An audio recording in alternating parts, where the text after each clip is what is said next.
You ready? Going to call the. He's ready. We all set? Okay. Oh, great. So I'm going to call the March 25th meeting of the Planning Commission to order. Could we please have the roll call? Chair Hasty, absent. Vice. Sorry, just to have it on record in our minutes, it's an excused absence, because he communicated in advance for Right. a, valid reason, so I just want to make sure that's clear. Okay. Vice Chair Leger, Here. Commissioner Quilty, Here. Commissioner Griego, Here. Commissioner Heichman. Here. Okay. Will you please stand for the Pledge of Allegiance?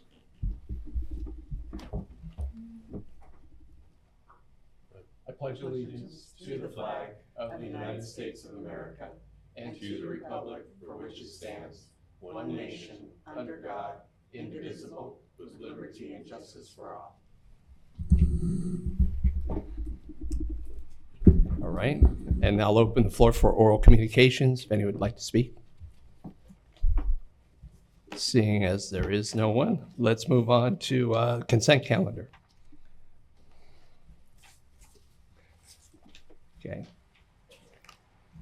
Do I have a motion to approve the minutes for the February 25th meeting, or does anyone have anything they'd like to say about the minutes for that meeting? I'll make a motion to approve. Have a motion, do I have a second? Second. Second. Okay, all in favor? Aye. Opposed? Okay. With that done, let's move on to the public hearing. Vice Chair Leger and members of the Planning Commission, General Plan Amendment GPA 2502 and Zoning Map Amendment ZOA 2505 requests approval to change a general plan land use designation from planned light industrial to professional office. And I have talked, it's at 11021 Winter Circle, and I've talked to the applicant, and they would like to continue this item to the next meeting so they can have more time to research the item. They feel like they're not ready yet. So what I would suggest is that you open the public hearing and for any public comment of people that have come based on the public hearing notice that we mailed out already, and then continue the item to the next, the April 22nd, 2026 Planning Commission meeting. Okay. Do I need a motion on that, or do we just? No, just open the public hearing. Okay, so then I'm going to open the public hearing at this time. If anyone would like to speak to the question. Okay, seeing as there are none. If you'd like to speak on the zoning change question. I was here because there was something about a business that's going to. That's coming up. Yeah, that'll be coming up in a moment. Yeah, not yet. Okay. All right. Okay, so let's close the public hearing. And let's move on to, Oh, wait, I'll make a motion to continue the item to the April 22nd meeting. okay, we have a motion. Do we have a second? Second. Okay. All those in favor? Aye. Opposed? Okay, continue to the April 22nd, 2026 meeting. All right. All right, so we move on to the next item, right? Yeah. Okay, so can we move on to item B here for the public hearing? Yes, Vice Chair Leger and members of the Planning Commission again. Conditional use permit 2602 is a consideration of a permit for the use of a health fitness facility large in a 2,880 square feet warehouse in the planned light industrial zoning district. And that's at 10565 Bloomfield Street. And the applicant is here with us tonight, Corey Yee. And if you have any questions for him during the public comments time, he's willing to step forward. Okay, Mr. Yee has submitted the conditional use permit application for a location that is one of many industrial condominium units in the Burke Alamitos Business Center in the planned light industrial area. And it contains 72,066 square feet of units. So it's a big area. This is just one of the buildings in that area on this parcel. The conditional use permit application presented tonight considers whether a health fitness facility large is appropriate for this location, Concerns such as noise, parking, and safety should be considered. The applicant tells us that the business is an instructional, coach-led athletic performance studio with no more than one training session at a time. There will be a maximum of 6 adults or 8 adolescents per session.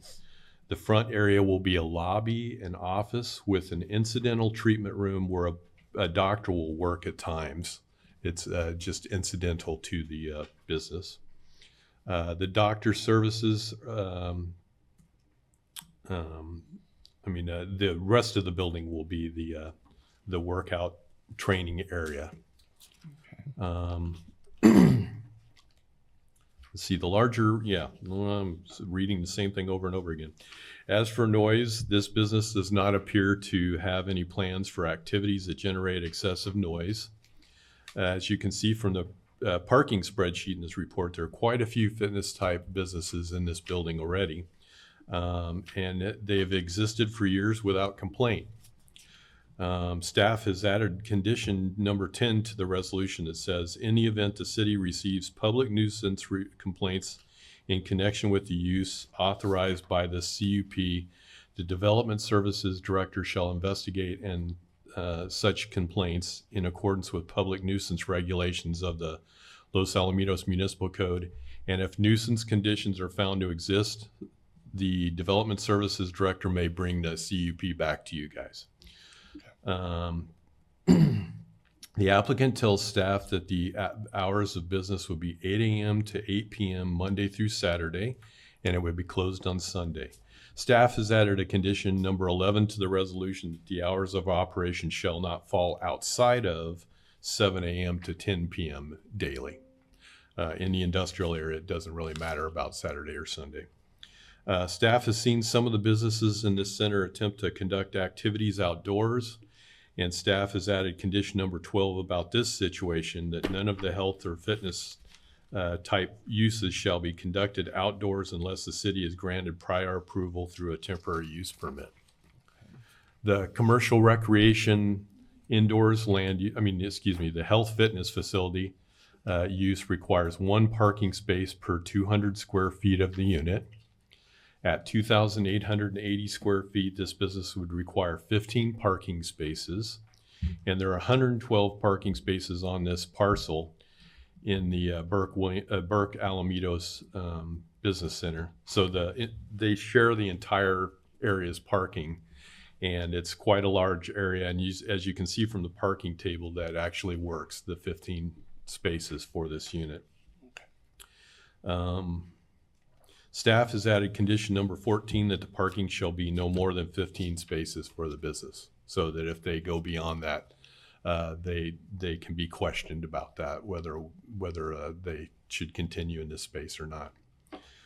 Staff has reviewed this business for business proposal for consistency with the general plan and Los Alamitos Municipal Code, and for compatibility with surrounding uses, and believes that findings can be made for the proposed CUP, and they're in your resolution of approval. And therefore, staff recommends approval of this business CUP. Is there a representative from the applicant present? How's everyone doing tonight? My name is Corey. I'm the one applying for the CUP here. Okay. I was lucky enough to fall in love with the facility that was 300 square feet over the allotted code for what's required as or considered a small gym facility. But I did want to clarify, in form and function, we don't expect to operate on a large or recreational scale the way LA Fitness or 24 Hour Fitness would. Again, like Tom had mentioned, it's going to be instruction-based, coach-led, it's mainly targeted for athletes and young adults to learn transferable skills that would be related to sports movement, right? So it's not really as much so training for physical form as much as it is for functional use. I know that you guys have allotted 15 spaces. I don't think that at any given time we would ever use that many. Again, it would be predominantly single one-on-one trainings or group trainings between ranges of 4 to 8, depending on if it's adults or kids. other than that, hopefully look to make an impact on athletes of all ages within the community, and appreciate the opportunity to be here tonight. Thanks, guys. Thank you. Any questions at all that I need to answer? Or... To follow formal function, I should have opened the public meeting. So the public hearing is now open, obviously. So I apologize. But did anyone have any questions? Yes, I have a question regarding the doctor that is going to be on site for incidental treatment. Can you talk a little bit more about that as far as what types of treatment, what type of doctor will be there? Will the doctor be there all of the hours that the facility's open? Or is it just on a case-by-case need basis? Yeah, just so you guys understand, it's supposed to be there supplementary for me. If I have individuals that I'm training, my thought process with that, if they get injured, if I can have someone, he's a chiropractor, if he could help with rehabbing them through injuries or to get back in shape where they could be able to work out, I would be able to have healthier clients and clients who would be able to get back onto programs quicker. That was my thought process. Yeah, when adding him. And you anticipate this would be kind of on an as-needed basis as opposed to always having a chiropractor there? It depends. For now, initially, I think that I would probably have them there as needed. But eventually, as traffic picks up, obviously I'm not going to have a lot of clients initially. But in the future, they would likely be there throughout a majority of the time, especially if there's things that come up as we're training in real time, if there's injuries or mishaps that happen. Do you anticipate if the chiropractor is there for most of the hours or all the hours the facility's open, that the chiropractor would see other patients independent of those that are using your facility? From my understanding, yes. So it would function as a chiropractic office then as well as a fitness facility? My understanding is that my agreement with him was that he would be able to be there to help stimulate and keep my clients on track. And then if he wanted to have his own clients outside of when he was treating mine, he was able to do so. That was my understanding. Point of clarification, is that something that will need any kind of a new permitting or anything? It has to be incidental to the work that's there, something that helps the work there, not his own chiropractor office. Not his own practice, okay. Okay. Cannot be his own Understood. chiropractor office. Okay. Yeah, it can't. If our code enforcement shows up and it's running like a chiropractor's office with appointments all day long, that wouldn't be part of the CUP. Okay, It wouldn't fit under that. Okay. Thank you. Any other questions? No. I have a question. Please. What kind of sports or exercises is this focused on? Is it like HIIT, CrossFit? No. Well, that's the thing. Those aren't.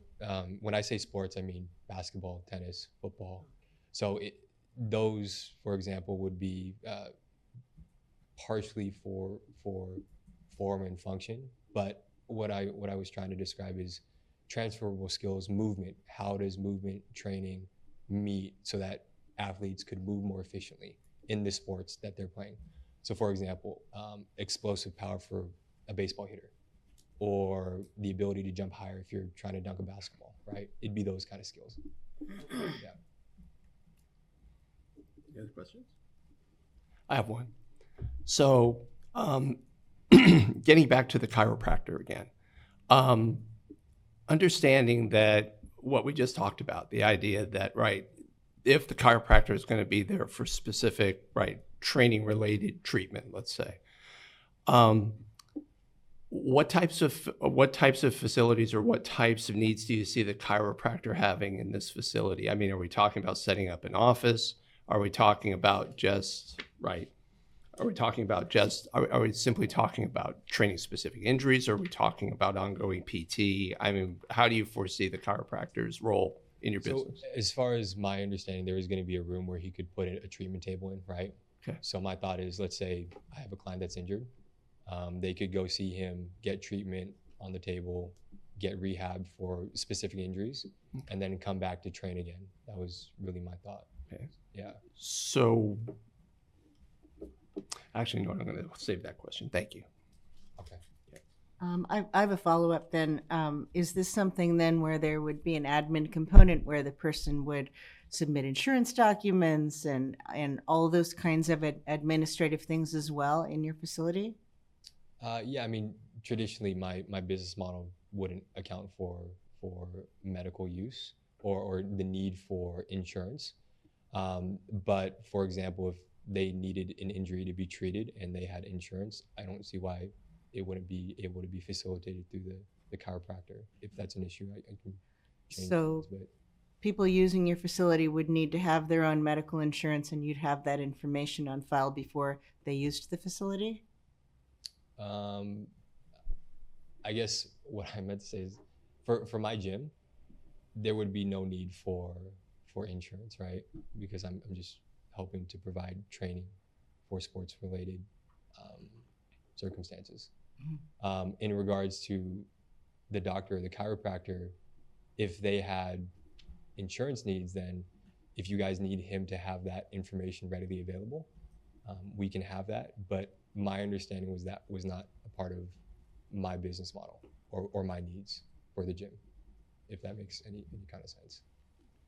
I think it does, but I think more the question we're talking about is if you're talking about athletes that are going to be receiving treatment, right?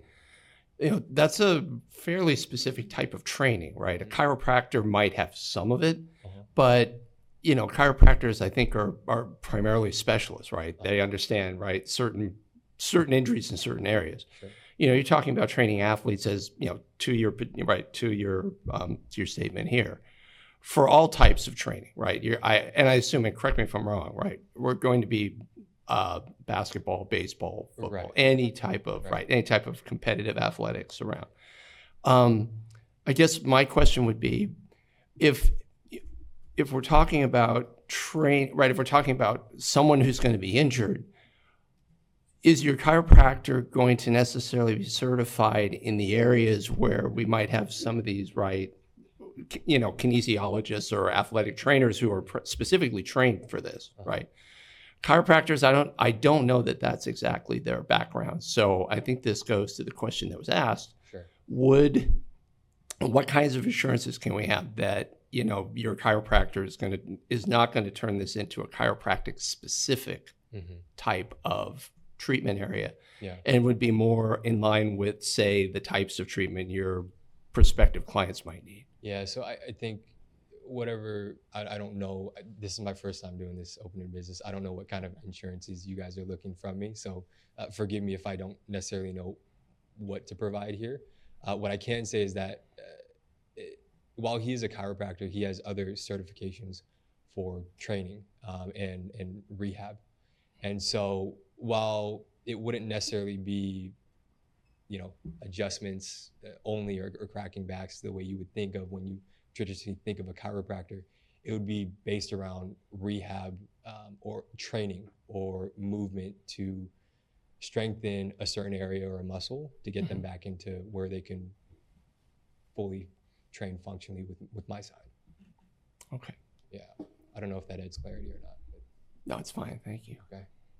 I have a question. What type of liability insurance does your facility have vis-a-vis the chiropractor? And then also what type of liability insurance does the chiropractor have? Yeah, I got to be honest, I don't have any of that because I haven't been granted the ability to operate the business yet.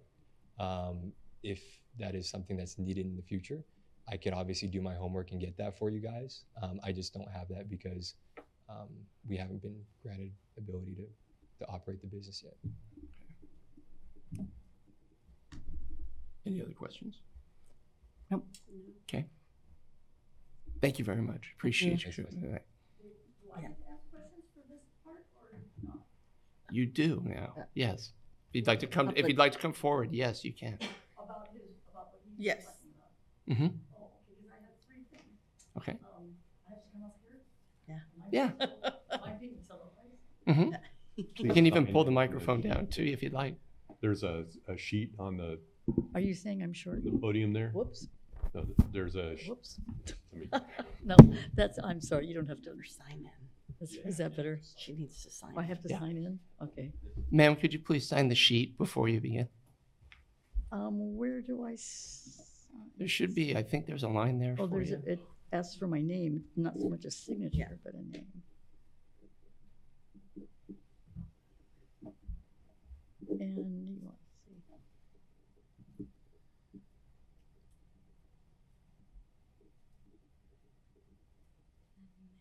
This is just me, personally.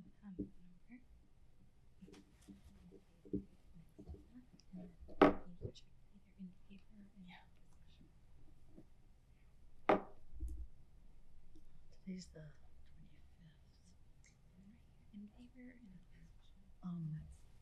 I'm neither at this point because I'm looking for information. So can I just leave that blank? Okay. Okay, and do I need to put, for subject, I just, okay. Okay, I appreciate, your questioning about the, chiropractor. Yeah. Because I was thinking that Ma'am, too. I'm sorry to interrupt. Can we have you state your name, please? Oh, my name is Mary Van Cott Hand. Hi. I live over on Marion Avenue near the high school, just Mm-hmm. Humboldt, across from Volcano Burger. Mm-hmm. And this business is going into an area, that is relatively near where we live. And my concerns are always about the ever increasing traffic that comes along there. And I was wondering how big of a business this is going to be and how many people would be coming and going. He makes it sound like it might be relatively small. It's not like he says LA Fitness where you're going to have large, people coming in and out all the time. Mm-hmm. So that might not be a problem. My other question had to do with noise.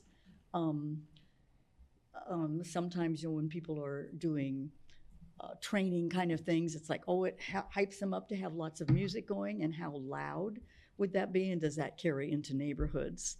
So I was questioning what that would be. And then my third one had to do with, now you did all this and it made me forget.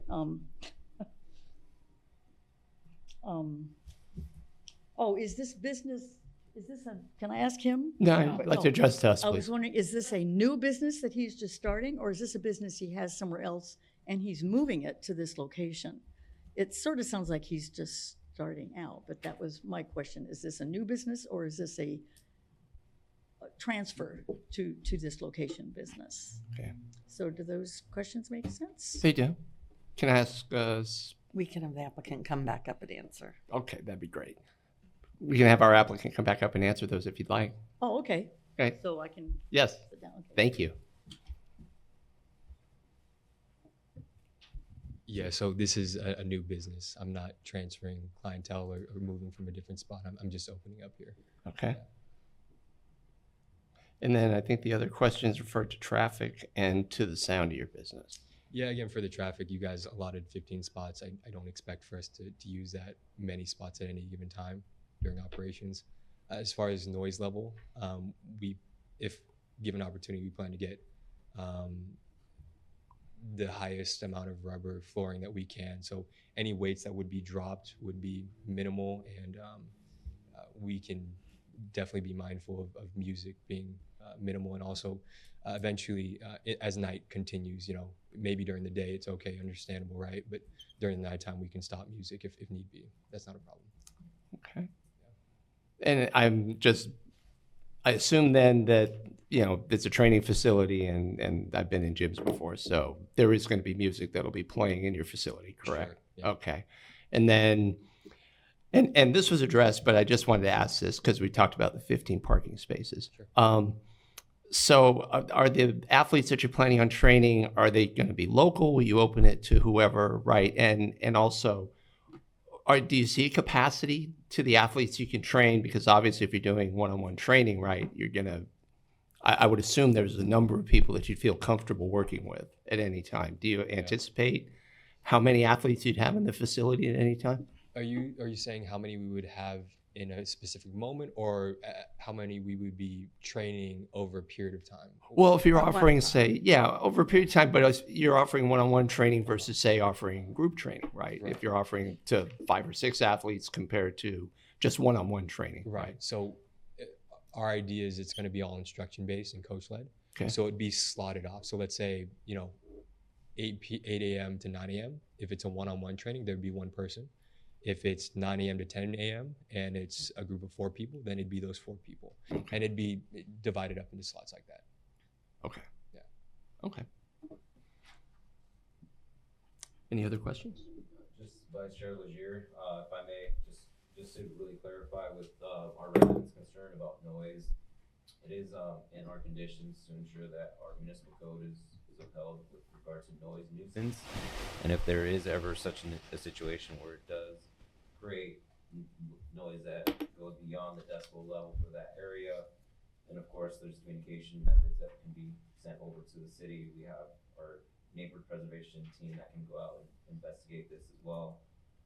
But even before it even gets to that point, there'd be communication with the business about that. And then we also have established within the conditions that there wouldn't be any outside activity taking place, you know, like farmers carries or running outside the building, because a lot of the activities do sometimes occur outside as a way of training. Right. But it's established within the guidelines that we would make sure that that's clear, that can't occur. And just to piggyback off his point, the whole reason I wanted to choose this spot is I plan to have a very large turf area in the middle where people can do that, you know, the workouts he's describing inside as opposed to outdoors. Yeah. Okay.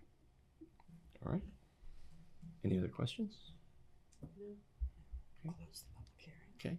I'm going to close the public hearing. Chair, if I could just make one quick clarification. During this discussion, we were able to look at the Muni Code and confirm that in the PLI zone, that office medical uses are permitted by right, and that's defined to include chiropractic services and therapy. So a standalone chiropractor, for example, would be allowed to locate within this district, whereas, you know, as proposed here, it seems to be an ancillary use to the primary indoor fitness use. Okay. I have a question. Would that chiropractor, if it wasn't incidental, need a conditional use permit to operate? No. We asked some No. questions. No. Okay. Okay. All right. Okay. So move to discussion. Should we just- It would, yeah, they would need a business license. Question. Yeah. Would anyone else have any questions? Okay. So, do I have a motion on the floor? Before we make a motion, I just wanted to perhaps have a little bit of discussion among the commission.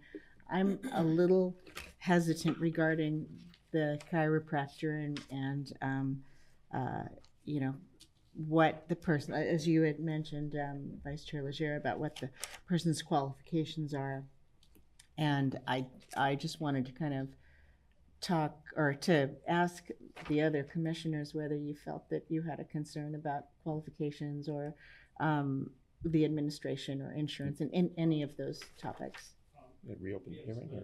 Yeah. Okay. Oh, Okay. he We're going to can reopen the forward. public hearing, Yeah. then Oh. certainly, if you come forward, sir. Yes, please. Please. Okay.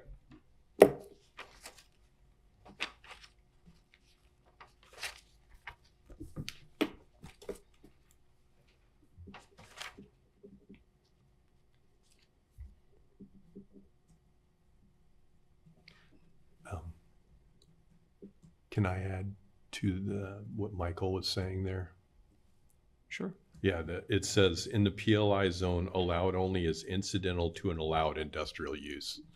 So for the medical, is that what you're reading too? When I looked online on the code, it was listed as a permitted use. It's permitted under, You can, yeah, let me bring over my.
incidental to the planned light industrial use. Sir, could you state your name, please? Yeah, hello. My name is Dr. Alex Mack. Okay. And I'm the chiropractor that was going to come in and help out. So I kind of wanted to just clear the air about my certifications and like what it kind of entails. So as a chiropractor, what they typically specialize is in chiropractic adjustments and doing all that kind of sorts. But we are under our scope, we are allowed to do corrective exercise, which is what led me to go into this field because I can do corrective exercise within this large scope, as well as be a primary care clinician. I'm a primarily cash-based clinician. I also have advanced certification as a certified sports chiropractor as recognized by the nation for the gold standard. I'm also a certified strength and conditioning specialist. So I combine a combination of strength and conditioning and corrective exercise in order to kind of help people out. And under my training as a chiropractor, I can diagnose properly sports injuries. I'm also certified in other advanced certifications in golf medical biomechanics, as well as like medical injuries and how to assess those. And I've worked at tons of different clinics in different areas that primarily are talking about sports injuries and how we can help them through exercise, essentially. And because I'm not a physical therapist, insurance companies do not really pay me out at all for corrective exercise, and that's mainly what I do. So I'm primarily just cash-based as well. Okay. Any questions? Could you tell us what your educational qualifications are and how long you've been a licensed chiropractor? Yeah, of course. So I went to San Diego State University from 2016 to 2020. I have a degree in kinesiology with the emphasis in pre-physical therapy. And then I went to chiropractic college down at Southern California University of Health Sciences, graduated 4 years. And with that, I'm also a certified strength coach. That's from the National Strength and Conditioning Association. I'm also a certified sports chiropractor or physician, whatever they like to call it. And that's through we have something called diplomates, so we don't have fellowships. So you have a diplomate in sports, nutrition, neurology, orthopedics, mine's in sports. So that's, but I don't have the diplomate yet. I'm working on it right now. I'm just the one right underneath it. So there's that. I'm also Titleist Performance Institute, if anyone golfs. They have different certifications. I'm medical level 3 at the moment. So that's under the teachings of all those people, Greg Rose, all that kind of stuff. And I'm also a qualified medical evaluator for the state of California. Wonderful. Thank you very much. Cool. Thank you. Any other questions? Okay. Thank you very much. Thank you. Going to close the public hearing again. And then any discussion on this? Nope. That was helpful. Thank you. I'm glad. Yeah. Do I have a motion? I move to adopt resolution 2602, the conditional use permit for the use of a health fitness facility large in a 2,880 square foot warehouse in the planned light industrial zoning district at 10565 Bloomfield Street. Do I have a motion? Do I have a second? I'll second. Okay. All those in favor? Aye. Aye. Opposed? Motion carries. Congratulations. Congratulations.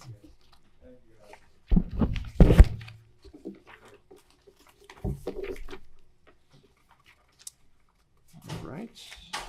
Let's see, where are we here? Okay. So, going to open for staff reports. Next one. Next one. Oh, I'm sorry. That's okay. Commissioner. Items. Okay. So, items from the Developmental Services Department. Thanks, Vice Chair Legier and members of our Planning Commission. I just wanted to provide 3 updates tonight. And first one is really just to put you in the direction of our construction right here along the I-605 and the project. If you don't already follow the e-newsletter, the city e-newsletter, that's one way to obtain information on all things related to the city, but there's also a direct source to their site, so the OCTA site. And there's going to be helpful information about road closures, overnight closures, just the progress of the project. So I would encourage you to take a look at that. In particular, with this upcoming weekend, there will be some overnight closures that you might want to be in tune, as well as next week. Also this weekend, there's the Weekend of Art program or event that's Recreation and Community Services putting on, so just wanted to point that in your direction. It's both Friday and Saturday. And then lastly, I just wanted to mention that you should have received, if not, you will be receiving these door hangers that went out to all residents in the city. And it has helpful information about upcoming projects and events that are happening within the next few months. Most notably, the Oak Street project that's happening in upcoming weeks. And then also some events that are taking place in April and in May. So other than that, I don't have any other notes to provide. Thank you. All right. And then commissioner reports? Nope. Nope? Nope? Okay. With that, make a motion to adjourn. You can just, we don't have to vote Just on do it. it. Don't have to vote on it? No, we just adjourn. Meeting's adjourned.